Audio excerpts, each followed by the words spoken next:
Good afternoon, everybody. I'll peek around the corner here. My name is Cheryl Cooper, and I'm the Publicity and Promotions Director with Metcalfe Fair, and I am live this afternoon. This is our first attempt doing a live video from the fairgrounds, and we're actually in the oldest building standing on the fairgrounds. A lot of people will recognize the grandstand. And I have two past presidents with me today. On the left of your screen is Blair Dow, and Blair was the president of Metcalfe Fair, we think, in 99 and 2000. And Meredith Brophy was the chair of the family division in the same year. So they served as co-presidents together. So welcome, guys. Thanks for joining me. Well, thanks for doing this. Thanks for having us. No problem. And I think we'll just start out with maybe looking at the past and the history of why you both became involved in the fair. Blair, I'll start with you, and what first brought you to the fair? Well, the Dow family have been involved in the Metcalfe Fair for generations, and I believe I was the fourth or fifth Dow that became president, and at a young age I exhibited animals here with my grandfather. We showed sheep back then, and I became the junior farmer rep as my first introduction to the board. I was a junior farmer rep, and then the year after became a director, and I guess about 12 years after that became president. So yeah, and you were president in one of my very first years as a director on the fair board, and it was nice to see young presidents contributing, and we're still lucky to have those young members that keep the tradition. We're 164 years young, and this has certainly been a challenging year. But Meredith, tell me, I think there's a story about a fence and how you were involved in the fair as a youngster. Yes, well, my family lived just 2 farms south of the fairgrounds here, and my parents were both involved in the fair. My dad was chair of the beef committee, and Mom was on the ladies division, as it was called then. And my friends and I kind of figured out early that there was a way to get into the fairgrounds, and without maybe having to pay admission. I hate to admit that now, but it involved a climb. There was work to it. You had to get over the horse stalls over on the south end of the fairgrounds that aren't there anymore. But we made a project of that, and that was my introduction to working at the fair, because when certain people found out that this had happened, there were lots of jobs to be done on the fairgrounds. I'm sure so there that were. Was my young introduction to the fair, and then when my husband and I moved back to this area, I wanted to continue the family tradition and get involved with the fair, and that's what I did. And I think you also had, similar to Blair, a history of being with junior farmers and being involved in that aspect of agriculture. And then after your time on the board here, you went on to the Ontario Association of Agriculture as the chair of the agriculture, the president of the agriculture division, right? That's right. In 2009, I was fortunate enough to, I had been on the executive for a couple of years, and we got to serve as president, and that year I went to 50 fairs across Ontario, and I realized then every fair has something that they're really proud of and that they do very well, but I'm really proud of Metcalfe. Yeah. And here I go right there. Well, Blair was talking when he first arrived. He said it's very hard to come into the Metcalfe Fairgrounds today. Metcalfe certainly looks different, doesn't it? From no parking signs to... Yeah, so when you're driving through town today, it's quite different. And when I got up this morning, it was hard to believe that we weren't going to the fair. Although I'd like to congratulate the current board and the committees on what they're doing this weekend, and it's nice to have something going on, and I'm sure the parade or whatever it's called on Sunday will be drive-through parade. Drive-through parade will be a success. Hopefully the sun will shine, which we always hope for during fair times. So. Now I see that George Zandbelt is watching. George, can you hear us okay? if you're there's nine people watching, 10 people, maybe somebody could just send me a message and let me know that you guys can hear us okay. What would people be surprised to know? So those people who come to the fair and spend time at the fair, what would they be surprised to know about goes on behind the scenes, Blair? I think it's just all the time that's put in by the volunteers, and then especially when you get to the executive and then become president of either the main board or the family division. It's like a full-time job the year that you're president. I'm sure I had 300 out of the 365 days where I did something fair related the years that I was president, and talked to Meredith on a regular basis, and Mary Fisher the year before, and so I think people see that there's a lot of volunteers, and Meredith will talk about that a little bit more, but once you get on to the executive and you become president, it's you really don't know what you're getting into until you're there, and then it's a really busy time. But when it's something that you're passionate about, you don't realize how much time you're giving it, because it's something that's sort of in your blood, and it's something you really want to do, and not to scare anybody off from volunteering, because it's a wonderful family to be in this family affairs.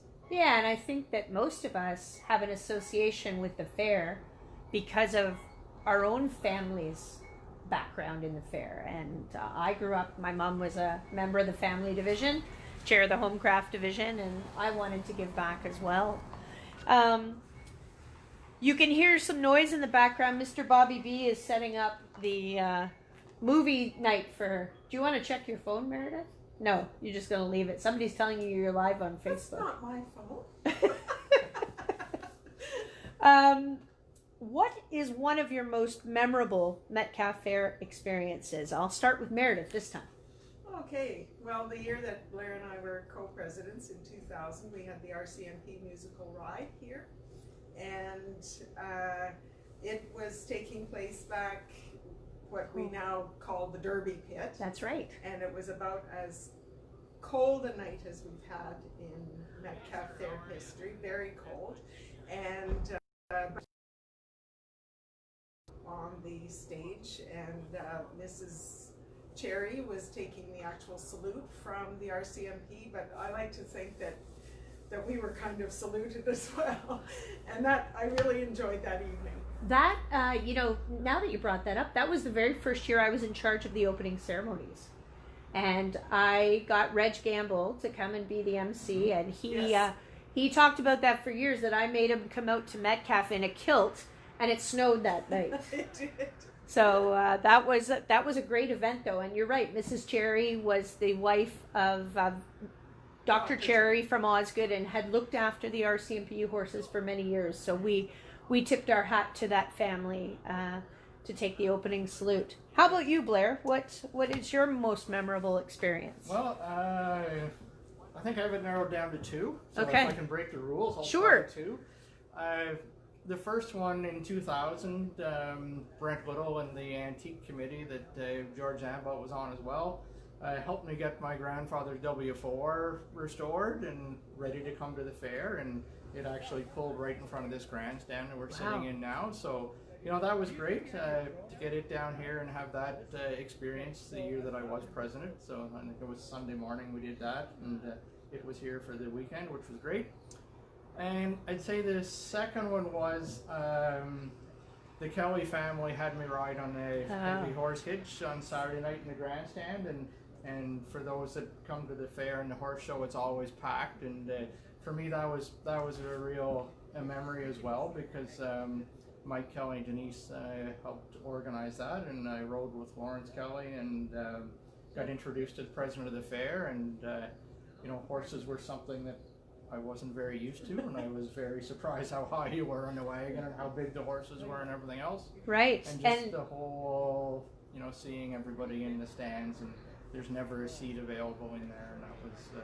And that is a Metcalfe Fair tradition, that the 6-horse hitch, usually winter, the president comes out and has a chance to go for a ride on the way out of the arena. So that's fabulous. You're coming in perfect, George says. Awesome. That's great. Of course. And we have some things going on behind us, but there was some music. But Bobby B is getting ready for our movie night tonight. Meredith, when you left some of your volunteer roles, and I won't say left for good because you're back to doing a lot of volunteer roles. I know you've been my right hand this past week in making this virtual fair happen. But how many volunteer hours do you think it takes to put on a fair, or how many volunteers are involved? We figure that fair weekend, with people sort of cycling in and out, there are probably 400, somewhere between 400 and 500 people involved in the fair, and then counting events we do over the year, whether it's the barn dance or something we do for the Christmas parade or things like that, people getting ready, never mind all our director volunteers coming to meetings and doing what needs to be every done month around the grounds. We calculate it's probably around 4,500 person hours go into the volunteerism of the fair. And some people have a long-standing tradition with the fair. They don't serve as a member of the board, but every year they're here to do the same job, whether it's putting bracelets on in the entertainment center, or sometimes working a gate, or helping in the office, or cleanup days. I'm thinking of Harold Cheslock, and Harold was here for every takedown day until the year, you know, he was in his 90s, well into his 90s, and still here volunteering for takedown day.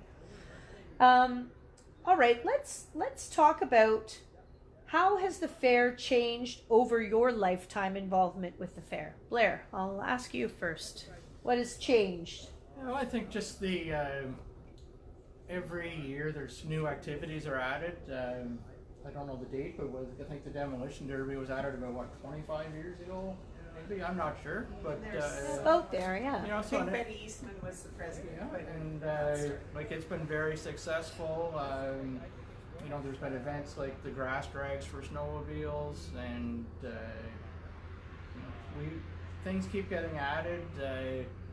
New directors come on with new ideas, and they're always accepted, and the new ideas come to fruition, and just seems to continue to grow.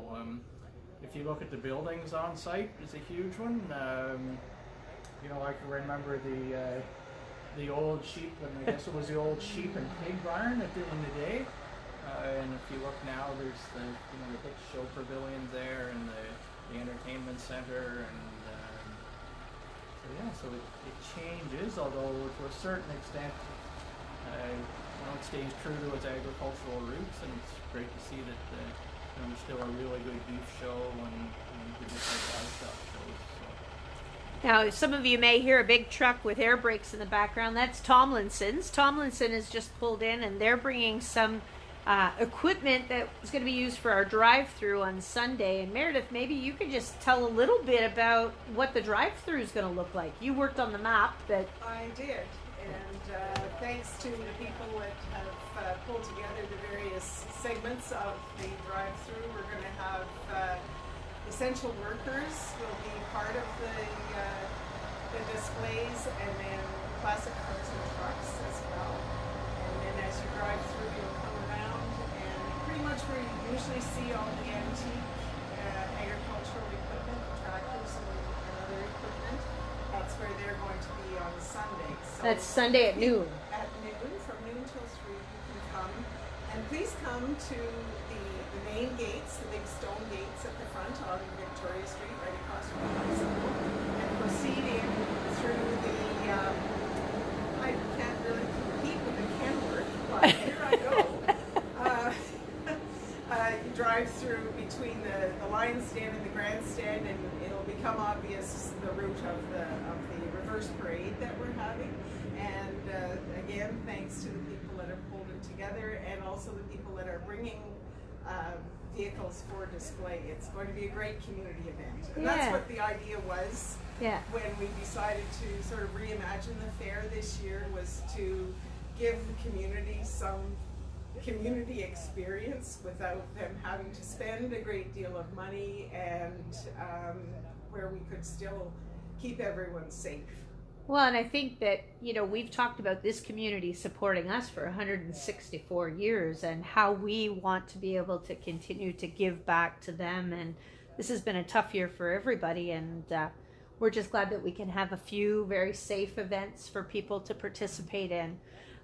Speaking about the drive-through, we learned today that Canada Connects, which works with ExploreNet, they came to us and said, we'd like to sponsor something this year in this tough year.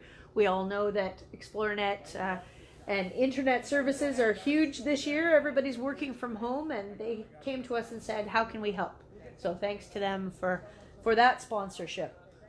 All right, let's talk about what you hope for the future of Metcalfe Fair. Blair, what do you think? Well, I see the future of the fair is really strong at the moment. Some new ideas that have come on have been really good.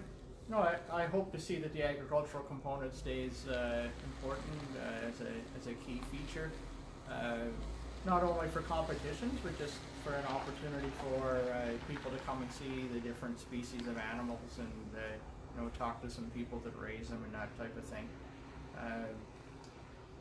So I don't know, Meredith, maybe you can help me out here. Well, I think one of the keys, and it's something that our fair and our board has adopted as a tradition, is to do good evaluation of what we do every year and make sure that we're meeting our mandate and excelling at our mandate of agricultural competitions and displays, as well as agricultural education, which is something that's relatively new to our fair, but and having adopted the 4-H Regional Championship show in 1991, I think that was. It's been a great boon to our agricultural components, but at the same time, our directors and our decision makers have been very good at assessing what our audience wants. Yeah. And we have a lot of neighbors now who were not raised in an agricultural community. They're urban dwellers who have chosen to come over to the bright side of life. And I think that, what they expect out of a fair is being addressed as well. Right. And if we can continue that, I think there's a good future for the fair. And I think perhaps this pandemic has also brought a lot of rural people back to their roots a little more time spent outside. I'm thinking of my cousin Natalie Elliott and her family. They decided that they were going to teach their kids how to grow sweet corn, and they took a field beside their house and they worked it up, and they had the kids pick stones and sticks and taught them how to grow corn and sold it at a roadside stand. So I think that a pandemic sometimes brings us closer to what's important, and what do we say? Field to fork? Fields to fork. Yeah. Fields to fork. Yeah. So I just want to say thank you guys. Is there anything else you guys wanted to share with people before we go? Other than just to say that I hope people take advantage of what is going to be happening on the fairgrounds this year. We're doing what we can to entertain and to keep everyone safe while they're here enjoying it. And it's going to be, it's fall weather. It's Metcalfe fair weather. But we all know how to dress for that, and come on out and enjoy yourselves. And I'm not even wearing mitts right now, so that's pretty good. It's balmy. Yeah, and we hope to see everybody back in 2021. Hopefully, things will calm down then. But, and I think we're learning how to adapt our events and how to make things safe. And yes, I agree that if everybody could take advantage of those things that are happening over this weekend, there's going to be some more live events tomorrow. We're going to be unveiling our new collective barn quilt, and as well the opening at 11. So the barn quilt unveiling's at 10, and the 11 o'clock opening. Fiddle and step dancing will be running on our YouTube channel. The live events are going to actually be on Facebook. We learned today, this was our trial run. I learned today that you have to have 1,000 subscribers on your YouTube channel to be able to go live. We should have started earlier. We should have started earlier because we don't quite have 1,000 yet. But we will. Okay. We will. Next year by this time. We can make this all work. That's and right. I was going to mention something about one of the things that people don't know about behind the scenes. Yes. When you pay your money to come in the gates, you don't know how many Plan Bs you're looking at, because Plan A was a really good idea when everything was dry, but now it's all underwater. So what's Plan B? And we make it as, you know, as safe and as enjoyable for people on Plan B as there is. So we're having a couple. This is Plan B. Yeah. And one thing we know is we can always count on our, you know, the businesses in our community when we have a really needing Plan B. Yes. If we need equipment, or, you know, one of the big things I remember when I was president, the one morning we needed some stone and whatever, and, you know, the next thing you knew, it was here and another company was here leveling it, and before people arrived, Yeah. you didn't know anything had happened. So. Well, and I think that so many people have contributed to this fair, whether they're volunteering their time or their talents, and they're all local companies. You know, you think of the Hicks family, who've generations, both Stan and Doug served as presidents, and now the next generations, there's 2 more coming. We'll have to get them on the board. I think Darren's about that age, don't you think? He's very active in Shroomfest, though. So we've got a legacy of many families, including both of yours, that have been involved in the fair. So just a big thank you to you guys for coming today to talk about Metcalfe Fair and what it means to you. And good to see you, Blair. Very good. so enjoy the Thank you fair, very much. everybody. We'll see you Sunday. Have fun. Bye.